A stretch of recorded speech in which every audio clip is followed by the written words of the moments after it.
बूढ़े भक्त और भगवान। दुनिया में दो तरह के लोग होते हैं, एक भगवान में आस्था रखने वाले और यानी कि आस्तिक, और आस्था नहीं रखने वाले यानी कि नास्तिक। ये कहानी आस्था रखने वाले लोगों को ज़्यादा पसंद आएगी। हो सकता है इस कहानी को पढ़ने के बाद उनकी आस्था और ज़्यादा पक्की हो जाए। एक आदमी जो जीवन भर राम नाम जपता रहा, अब वो बूढ़ा हो गया था।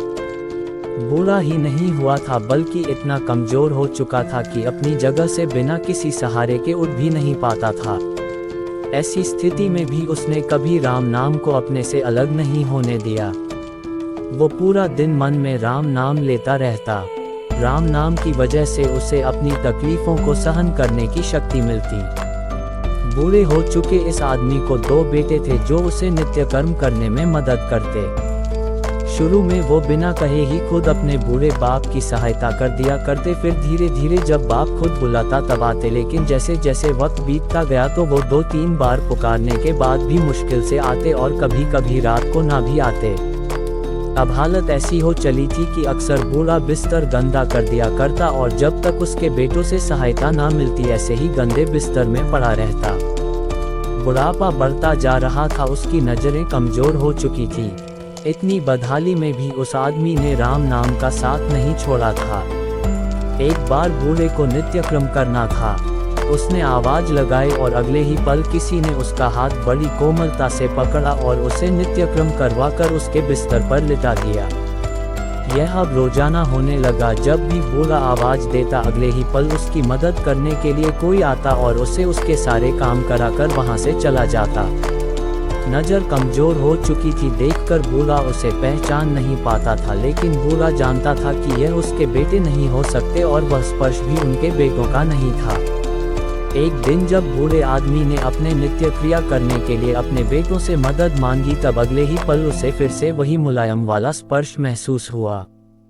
सारा काम खत्म करने के बाद बूढ़े आदमी ने उस व्यक्ति का हाथ पकड़ लिया और उससे पूछा, सच सच बताओ, आखिर तुम हो कौन? तुम मेरे बेटे तो नहीं हो सकते। बूढ़े के सवाल के साथ उसके कमरे में बहुत तेज रोशनी हुई और प्रभु ने अपने दिव्य अवतार में वहां पर दर्शन दिए।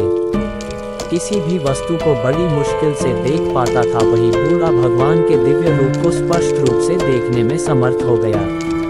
जिस भगवान का नाम वह पूरा जीवन लेता रहा, उसे अपने पास पाकर बूढ़ा उनके चरणों में गिर पड़ा और बोला, भगवान मैं धन्य हो गया जो आपने मुझे साक्षात दर्शन दिए। लेकिन भगवान मैं बहुत शर्मिंदा हूँ क्योंकि मैंने आपसे मेरे नित्यक्रम करवाए। भगवान ने कहा, मेरे लिए सारे काम एक जैसे हैं, अगर वह काम मुझे अपने भक्तों के लिए करना पड़े तो मुझे सभी कामों में खुशी मिलती है। बूढ़े ने हाथ जोड़ते हुए भगवान से कहा, लेकिन भगवान आप यह सब करने के बजाय मुझे मुक्ति क्यों नहीं कर देते? क्या आपके दर्शन मात्र से मेरी मुक्ति संभव नहीं है? यह सब प्रारब्ध की वजह से है। तुम्हारा प्रारब्ध बहुत कठिन है। अगर मन होता तो मेरे दर्शन मात्र से तुम मुक्त हो जाते। मैं चाहूँ तो तुम्हें अभी मुक्त कर सकता हूँ, लेकिन फिर अगले जन्म में तुम्हें प्रारब्ध को भोगने के लिए आना पड़ेगा, इसलिए मैं तुम्हें खुद तुम्हारा प्रारब्ध काट कर मुक्त करवाने के लिए सहायता कर रहा हूँ। भगवान ने कहा। इतना बोलकर भगवान वहाँ से अंतर्धान हो